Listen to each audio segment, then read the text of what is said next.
સમ્યક ચારિત્ર પદ, દર્શન, જ્ઞાન અને પછી ત્રીજા નંબરની અંદર ચારિત્રને મૂકવામાં આવ્યું.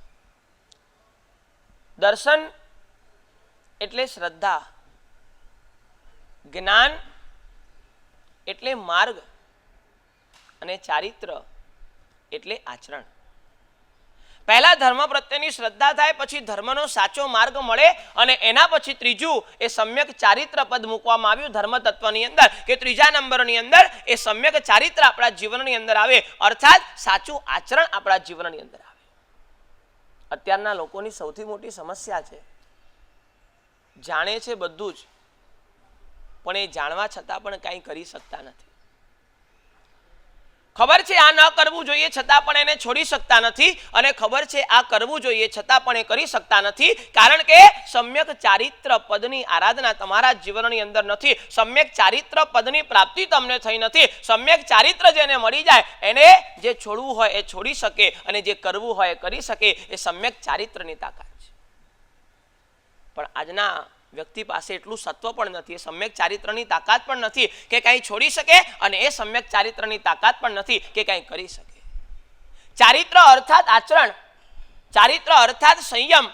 સંયમનો અર્થ જ છે આચરણ. આચારમાં હોય એને જ સંયમી કહેવાય, આચારમાં હોય એને જ સંયમી કહેવાય, એને જ ચારિત્રવાન કહેવાય. અને માટે શાસ્ત્રકાર ભગવંતોએ એ ચારિત્ર પદ એટલે કે સાધુ પદની વાત કરી, ચારિત્ર પદ એટલે આચરણની વાત કરી, ચારિત્ર પદ એટલે સંયમની વાત કરી. સંયમ અમે સ્વીકારેલું સાધુ પદ એ બીજું કાંઈ નથી, એ ચારિત્ર પદ છે, અર્થાત એ આચરણ છે, અર્થાત એ સંકલ્પ છે કે મને જે શુભ લાગે છે એ માર્ગે ચાલવાનું હું નિશ્ચિત સત્વ ફોરવીશ, અને મારા માટે જે અશુભ છે એનાથી બચવાનું નિશ્ચિત સત્વ ફોરવીશ. તમારા જીવનની અંદર સમ્યક ચારિત્ર આવે એનો અર્થ એ થાય કે તમે ખોટાને છોડી શકો અને સાચું કરી શકો. સાચું જાણી શકે એવા સંસારની અંદર ઘણા બધા છે, પણ સાચું કરી શકે એવા સંસારની અંદર બહુ ઓછા છે. આપણે સાચું જાણવાવાળા નથી બનવું, આપણે સાચું કરવાવાળા બનવું છે. અને સાચું કરવાવાળા બનવું હોય અર્થાત સમ્યક ચારિત્રની પ્રાપ્તિ કરવી હોય તો 3 સંકલ્પો જીવનની અંદર કરવા પડે. જેના જીવનની અંદર 3 સંકલ્પો છે એ ચોક્કસ સમ્યક ચારિત્રની પ્રાપ્તિ કરી શકે છે. પહેલો સંકલ્પ, પ્રતિદિન પ્રભુને એક જ યાચના કે પ્રભુ ધર્મમાં રુચિ વધતી રહે. ધર્મની અંદર જે કંટાળાનો ભાવ આવે છે અર્થાત સમ્યક ચારિત્ર આપણી પાસે નથી. ધર્મ કરવો ગમતો નથી અર્થાત સમ્યક ચારિત્ર આપણી પાસે નથી. ધર્મનું આચરણ આપણને નીરસ લાગે છે અર્થાત સમ્યક ચારિત્ર આપણી પાસે નથી. અને માટે શાસ્ત્રકાર ભગવંતોએ કીધું કે એક પ્રાર્થના સમ્યક ચારિત્ર પદના દિવસે, એક પ્રાર્થના, એક યાચના પ્રભુને કરવાની છે કે પ્રભુ ધર્મના ક્ષેત્રમાં રુચિ વધતી રહે. 3 સંકલ્પ સમ્યક ચારિત્રને પામવા માટે કરવા છે. પહેલો સંકલ્પ એક પ્રાર્થના, ધર્મના ક્ષેત્રમાં રુચિ વધતી રહે. બીજો સંકલ્પ એક ભાવના, હું પણ એક દિવસ રજોહરણ લઈને, ચારિત્ર લઈને પોતાના આત્માનું કલ્યાણ સાધી લઉં.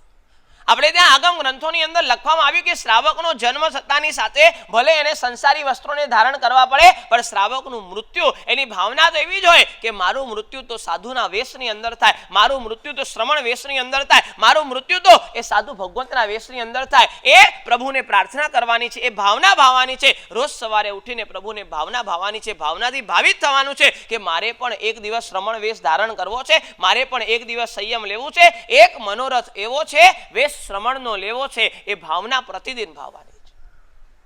સમ્યક ચારિત્ર પદ સુધી પહોંચવું છે. એક પ્રાર્થના, પ્રભુ ધર્મમાં રુચિ વધે. એક ભાવના, પ્રભુ શ્રમણ જીવન મળે. અને ત્રીજા નંબરની અંદર કીધું એક સાધના, પ્રભુ મારા મન ઉપર મારો કાબુ રહે.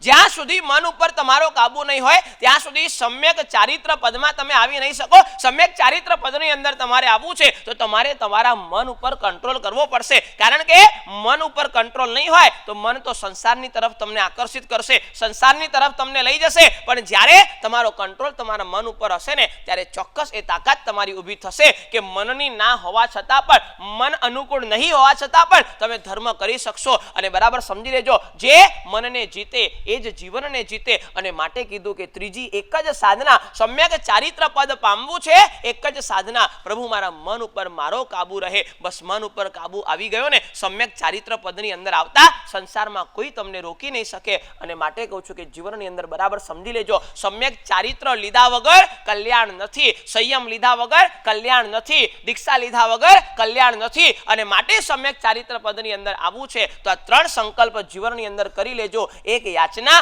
એક ભાવના અને એક સાધના. બસ આ ત્રણ સંકલ્પ આવ્યા ને તો ચોક્કસ તમને આજે નહીં ને કાલે સમ્યક ચારિત્રની પ્રાપ્તિ થશે, થશે અને થશે.